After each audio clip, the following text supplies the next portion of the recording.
Welcome to Cozying Up with the Clear Cut, where we get up close and personal with women that inspire us. This week, we're cozying up with one of our favorite content creators, NYC-based TikToker Audrey Peters. We dive deep into all things TikTok, how to deal with trolls, and we play a little diamond game where she doesn't hold back. Enjoy!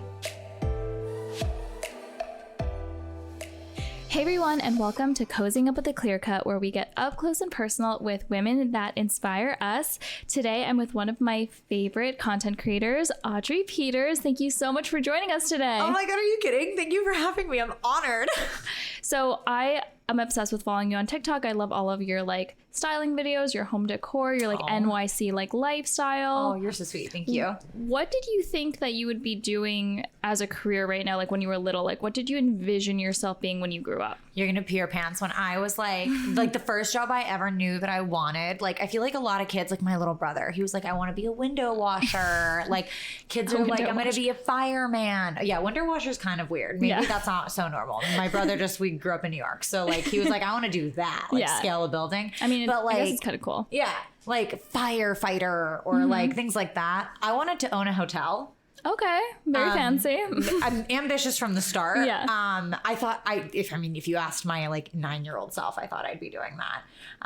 And then shortly after, I wanted to work in fashion for sure. And I did end up doing that. I worked at several different brands and I worked at Harper's Bazaar before I did content full time, but I never expected to do content full time. Well, yeah, it wasn't a career option. It didn't exist, when we were growing up. So what was your career trajectory? You graduated from GW and then you knew you wanted to go into fashion. So how did your journey Right. Place? So it all started in high school when Vine came out. Oh, okay. I became obsessed with internet culture because of Vine. And I thought Kylie Jenner on Vine was so funny. And at the time I thought I was really funny. And to be fair, I was funny. I certainly was not funny enough to be Vine famous. Mm-hmm. That kind of humor is elite and Vine fame was not achievable for me at the time. And then Instagram came out after Vine was banned. And all I wanted was to be Song of Style or Kiara Ferragni. Fashion bloggers became a thing and I was always so obsessed with fashion. So I started a fashion blog, but I got really bullied in high school for having a fashion blog. It was called According to Audrey. It's gone now. But why do you think you were bullied for it? I think I went to a Northeastern boarding school where everyone was really preppy and wearing Vineyard Vines. I also went to one of those, so I can completely understand. I just really stuck out like a sore thumb. Did you like boarding school? Loved it. I did love it. It was an amazing 4 years. I wouldn't repeat it. I certainly wouldn't go back in time, but for what it was amazing. I think it was really what changed my life. Mm-hmm. I don't think I would be doing anything that I'm doing if I hadn't gone to boarding school. I became so much more independent. But then I started my fashion blog and I got so criticized for it, but I didn't really care what I thought to be were losers in my high school saying about it. So I persevered, but then I got to college. And it's not that I think my friends were necessarily mean about it because a lot of them were so supportive and so excited about it. But some of my friends, I think, roasted me a little too hard. And I still wasn't secure enough to be well, I like this. I'm going to keep doing it. Between studying and honestly going out in college and making friends, I just didn't have the time, especially when I was getting heat for it. I was this is all right. What I thought my cool friends were in college were giving me shit. I was and to be fair, it was playful, but I was this is not worth it. And then I graduated. I started working at Hearst magazines. What were you doing there? I was a sales assistant for the design and luxury collection as well as the fashion design collection. So I did magazines like Harper's Bazaar, Mary Claire, Elle, Town and Country, mostly Bazaar. Bazaar is who we worked with the most. That's kind of a dream job out of college, moving to New York, working at Hearst. It was. I mean, you get paid. I know nothing, but pennies, but it was everything I wanted it to be. I just didn't realize how horrible it would be to not have any money. Because I've saved a lot of college. Yeah. While working retail to be able to afford a low paying fashion job because I knew none of them paid a lot of money. And I thought, okay, I'm set. I saved the money. I did the plan. I'll be fine with the paycheck and my saved money. Yeah, that's not exact. It was not as glamorous as I thought it was going to be. But then when the pandemic hit in March 2020, I thought TikTok was so funny. And I had been on the app since 2019, but I had never made content. I didn't have time to make content. And then I made a joke to my friend, like a couple of my friends. And I said, I want to be TikTok famous. Like, stop, you manifested it. I said, I'm going to be TikTok famous. I'm like going to go on the app and like make a video. How funny would that be? Like, what do you think about it? And some of my friends were like, how would you even explain that to a guy? Like, what if you were seeing a guy? Like, what would you tell him if you had like a TikTok? Like, that's kind of embarrassing. Like, I don't know how you'd explain it. And then that's such a weird thing to say. I feel like it's like as if guys like playing video games all day long isn't so mortifying. Like, give me a break. Anyways, that kind of just pissed me off and it fueled me to do it. And then I made like a couple of videos and like within the first like, I want to say like 10 I posted. My like probably 10th went viral. And that was it. That's amazing. What were like the first videos that you were making? The first one I made was like the reality, like what people think it's like living in New York City. The first one I ever made was what people think living in New York City is like versus what it's actually like. And it was like pictures of Carrie Bradshaw and like tea time at Bergdorf's.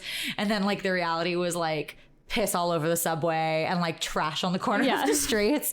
And then I did like ranking zodiac signs. And then like the one that made me go viral was what your favorite designer says about you. Cause I was really brutal. Oh man. Those are the ones that the most controversial are the ones that get the most views. Right. So yeah. So what has like your content creation evolved into like since starting it during COVID? You know, I think it's just kind of evolved with me. Like TikTok is an app based on trends. So like I became like quote unquote well known for like my What Blank Says About You videos. Like that was kind of like my thing. I started on TikTok and everyone knew that was my thing. Like I would do What Your New York City Brunch Spot Said About You and then my recommendations for it. But you know, now those videos on my account anyways, they don't do well because people aren't interested in that anymore. I remember in 2020 when I used to do like Day in the Lives, they would perform so well. People were dying to see that aspirational content. Granted, my Day in the Lives were like compilations of my whole fucking week as if with a 9-to-5 corporate job, I was going to St. Ambrose for lunch and then Nobu for dinner. Like, okay, I was always wondering, like, how do people do all this in one day? Well, do you want to die? I started by actually doing Day in the Lives. So I started by doing like, so today I woke up, I had a meeting at 9, I made myself coffee, I blah, blah, blah. I walked over to my friend's apartment because she has an in-unit washer dryer. Like, I swear to God, I actually did like my Day in the Life. And then the end was like, oh, I ended up getting drinks with my friends. The video totally flopped. And I was like, okay, this isn't selling well. Yeah. So then I started combining like the highlights of my week. And I called it a Day in the Life because at the time, that's what everyone was calling it, whether or not it was a vlog. Yeah. And then I started calling them vlogs because I was like, it's so unrealistic to paint that this is my life because I have a corporate job and that's just absolutely not true. Yeah. But then like now it just doesn't work anymore. So it's kind of like now I do different comedy that's based on fashion and lifestyle and other humor in New York City and whatever, but just in a different way, if that makes sense, because my humor has evolved with the trends on the app. And how do you like stay on top of the trends? I mean, you got to be scrolling. Like, you have to be a consumer of content to know, right? Yeah, of course. And like, you know, I could have worse problems than my full-time job now being scrolling and doing my spinoff.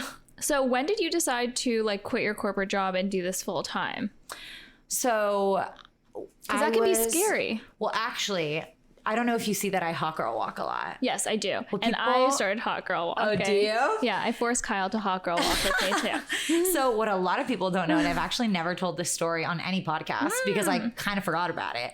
I started hot girl walking. Can you explain what that is? Yes, a hot girl walk is essentially like we don't do sober Ubers. Like in the words of my friend Kate Bartlett, we don't do sober Ubers. That's her line. My thing is like the hot girl walk.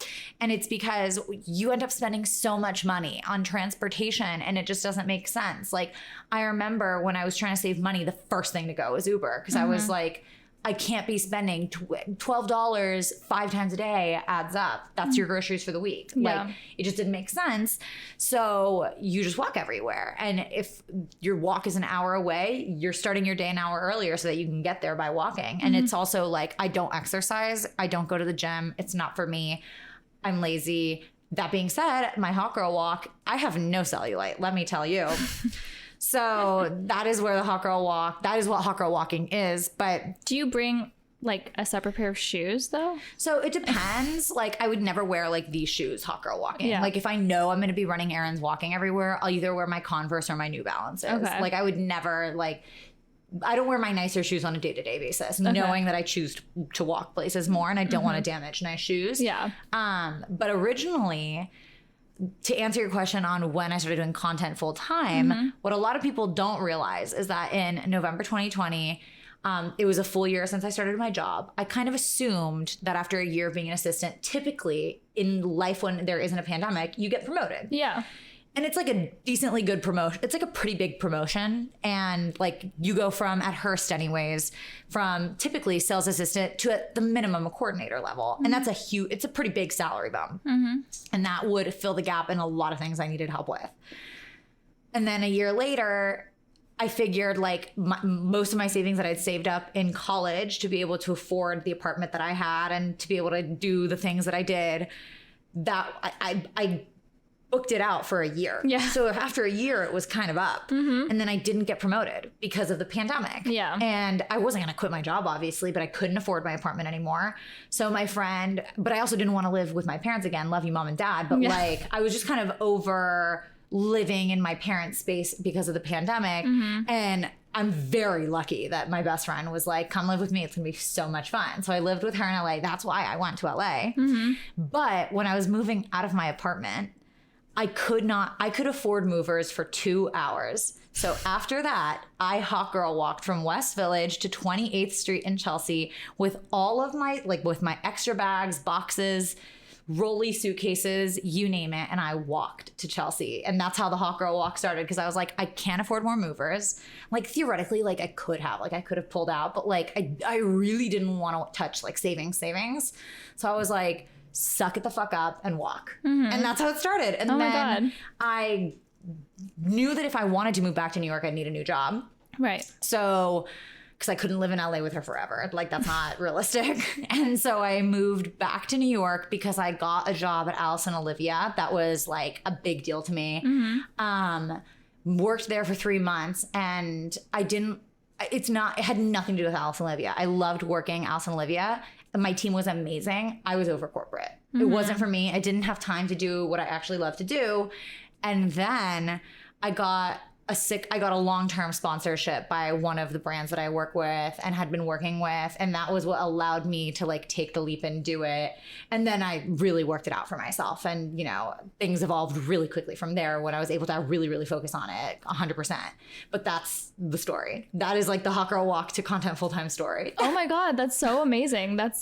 I can't believe you moved to LA and like had to like figure it out and come back here. Yeah, because like I knew that, I mean, when you're making pennies in fashion, like less than $40,000 a year. Yeah, it's like, not like realistic in the city. So like I had saved while I was in LA, sure, but like it just wasn't gonna sustain me. And I knew that like I was just kind of in a pickle because like there wasn't a lot of jobs in spring 2021. No. Like it was still very much like deep pandemic vibes. Yeah. So I was like, I don't know what to do. But like, that's also when like content creation on TikTok was like blowing up. Right. So I just, my situation was a combination of hard work and luck for sure.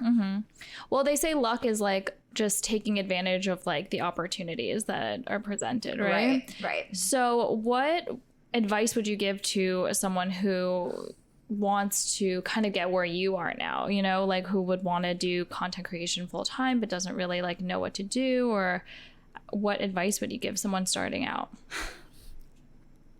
I would say, to be honest with you, people say pick a niche. And I'm not saying don't pick a niche. Like you should definitely pick a niche. I don't think picking a niche is enough.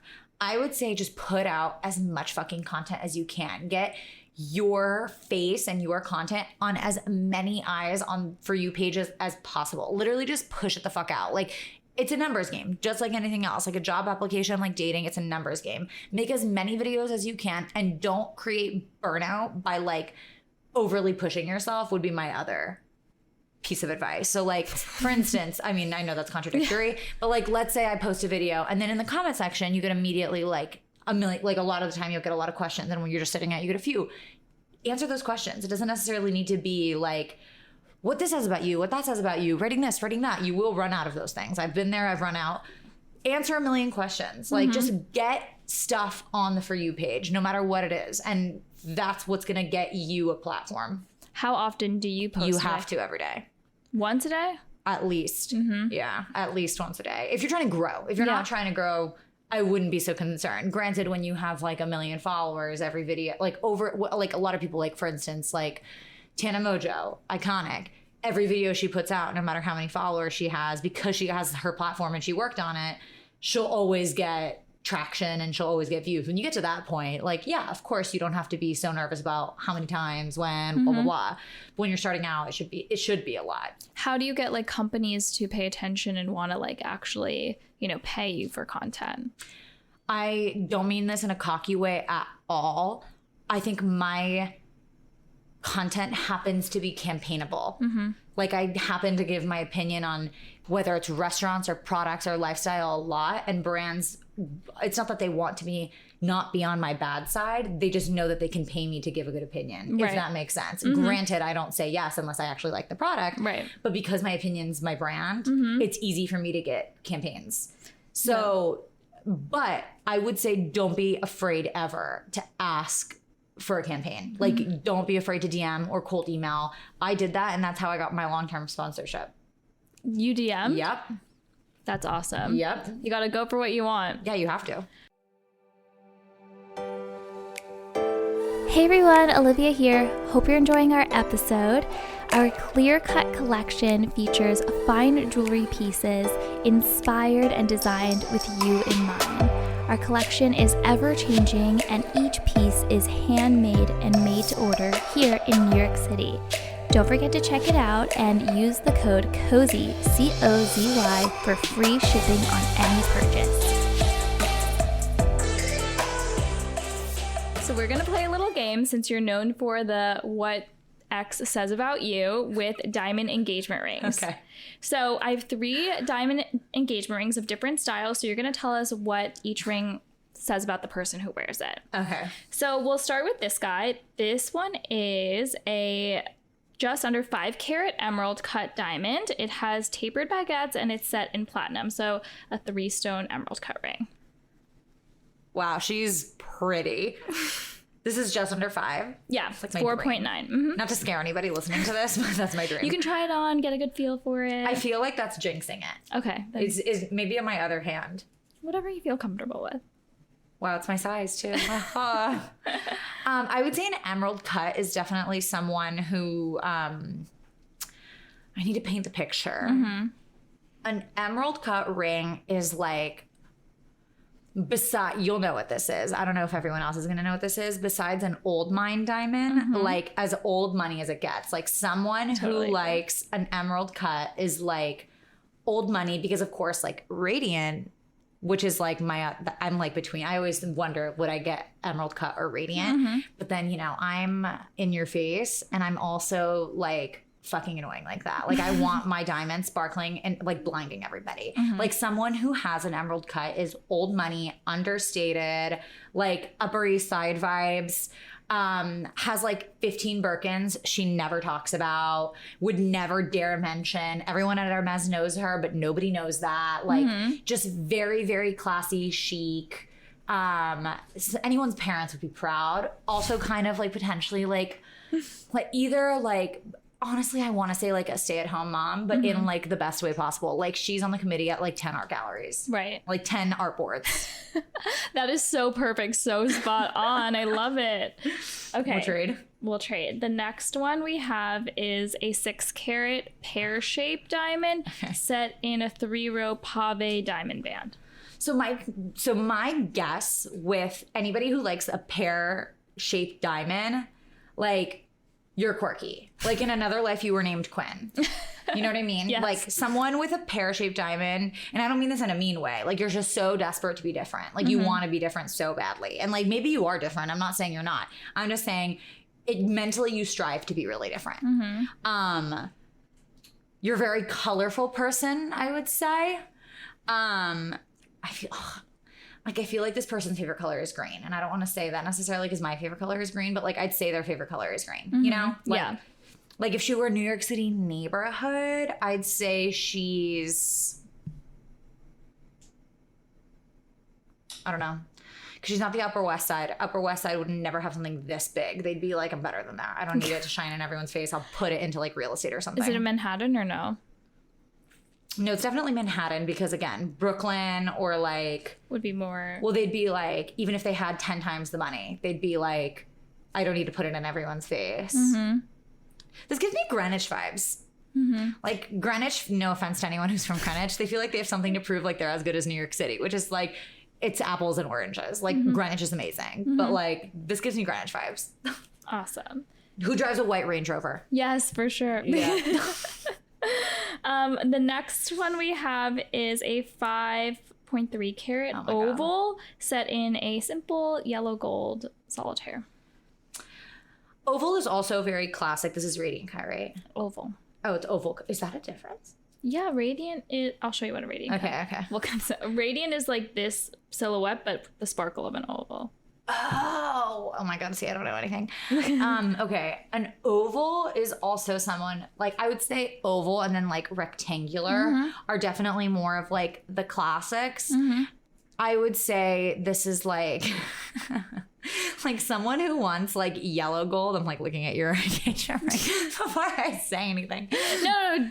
Like she definitely... Like someone who would want like yellow gold in their engagement ring setting is definitely younger girl marrying older mans. Is my energy reading, if that makes sense. Like she's definitely younger and like excited and thinks it's chic and trendy and she knows that she's going to replace it with his money like 5 years later with something bigger. So she doesn't care. She's just collecting it, but also very classy. Like very chic. What New York City neighborhood do you think is best for this one? Honestly, West Village, I'd say. I'd say West Village. Perfect. Awesome. Thank you. Which one out of these three is most you? I would say the Emerald Cut. Okay. Yeah. Elegant, understated.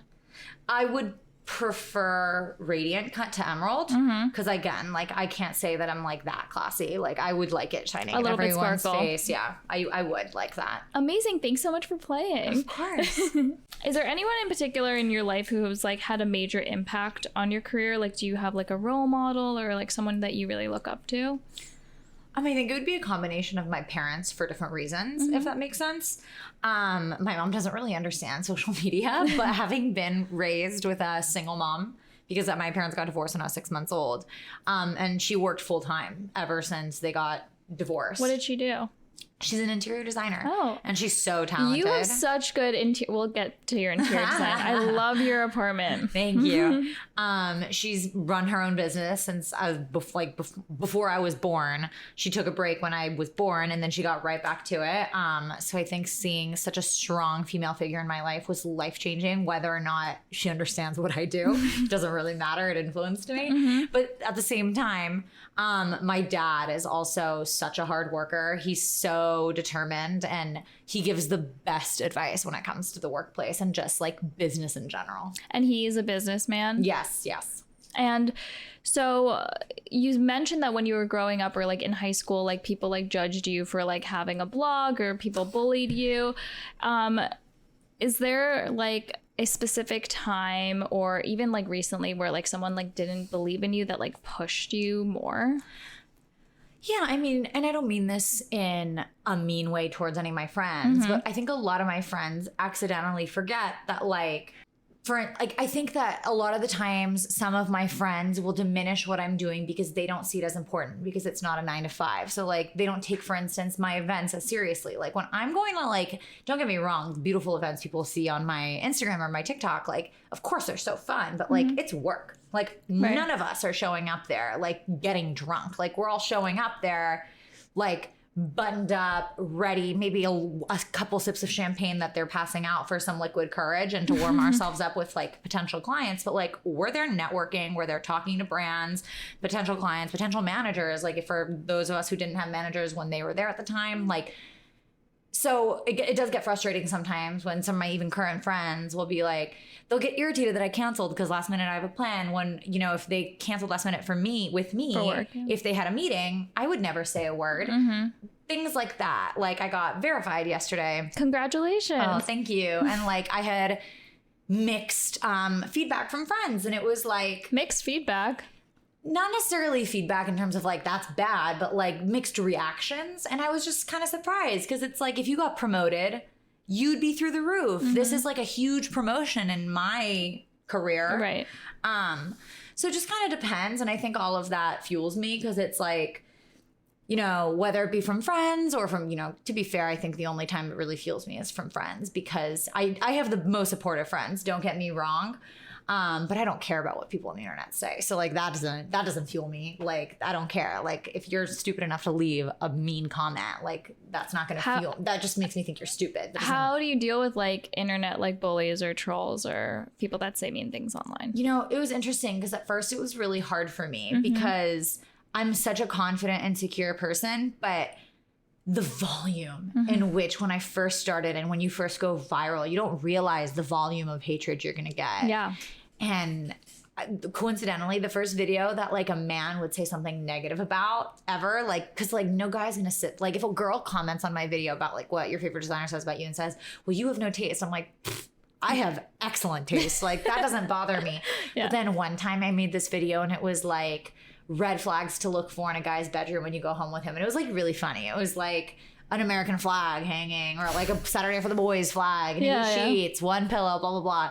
And it just ended up on the wrong side of TikTok. And like my comments and like it shouldn't have bothered me because it was like what probably 18-year-old boy idiots were commenting like ugly troll. But like, oh my God, it was like thousands and thousands of comments. And that was the first time where I was like, oh my God, like I can't read this anymore. Yeah. And then since then I've gotten, it's a piece of cake. Like I just either don't read the comments or if I read them, I laugh. I'm like, that's funny. Like if you want to call me a troll, well, I have a hot boyfriend. So clearly I'm not a troll.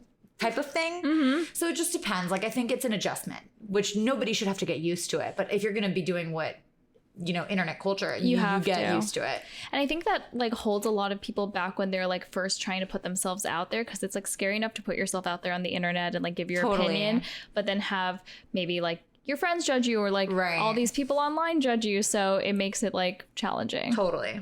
Do you find it exhausting like when you are like going to events or things where you have to be like creating content or networking, like that you can't like enjoy the moment ever? Or it depends. I tend to not do that with my friends because, you know, in fairness, like they have the right to feel annoyed. Like when I'm at dinner with my girlfriends and we haven't hung out, like it's really annoying when I bring out my phone and I'm like, wait, camera reads first. Like sitting at a table with a bunch of my influencer friends. Yeah, we all do that. So I kind of like, I think all of us are on that page too. Like all of my friends who do content, like it is annoying. So like we honestly all kind of make the effort to do things together to get that content so that our normal friends don't have to.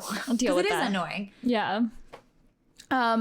And to go back to your interior design, is that like a passion of yours? Because I know I follow you on TikTok and like you have such a cute like aesthetic on your apartment. Did you get that from your mom or like is that a passion of yours? It's funny because I'm sure I got the eye for fashion from my mom, but she and I don't have the same taste at all. Oh, really? My mom like likes neutrals and like whites and blacks and grays and beiges, and I'm like my outfit's not reflecting it right now, but for the most part, like I don't even own neutrals. Like this is like a very rare moment. Like I don't own neutrals. I wouldn't say interior design is a passion of mine because I get very frustrated by it, but I enjoy doing it for myself. I could never be hired for it because like, let's say I had a client and I was an interior designer and they said, well, I don't like that chair. I'd say, well, you hired me for a reason. It's going. Like, I'm not going to like sit and fiddle around and look for what someone liked. It just wouldn't work. Like it's my vision or it's no vision. So what is your vision for like your career and what you want to do in the next like 5-10 years? You know, I don't know. Maybe reality TV, maybe start my own podcast, maybe be a talk show host, maybe be the next Joan Rivers. You know, I have honestly no idea. I know that I want to continue doing internet, but in a bigger way. I just don't know what that way is going to be. So I don't know if it's going to be a podcast. Maybe I'll be the next Alex Cooper. Who knows? Probably not. But maybe I'll be the next Morgan Stewart. Like, I don't know. But something along the lines of that. I try not to plan too much because whenever you make a plan, God laughs. But something in the media space. Yeah, I'm just going to keep working at what I have and then it'll fall into place, if that makes sense. Totally. And to go back to jewelry, just because we're a jewelry brand, we have to talk about it. What are some of like your current favorite jewelry pieces or like trends of the moment?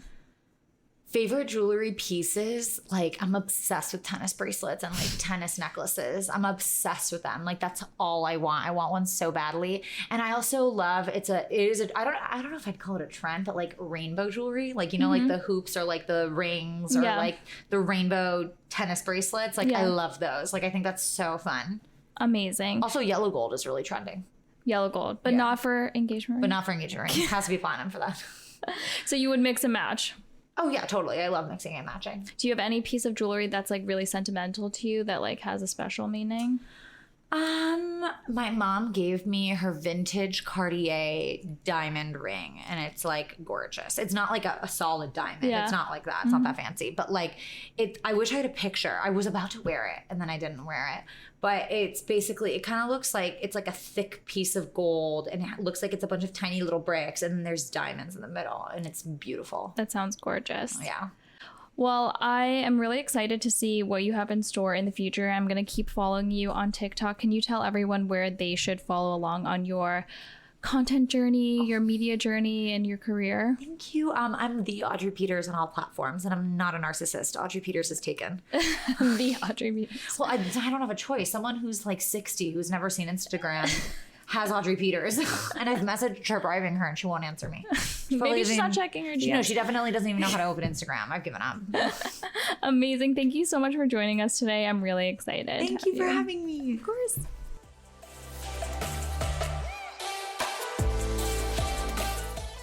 What an interesting story. I loved chatting with Audrey. Remember, don't let fear hold you back. Just go for it. Head to our TikTok to view the diamond pieces Audrey and I played with and let us know which one is your favorite.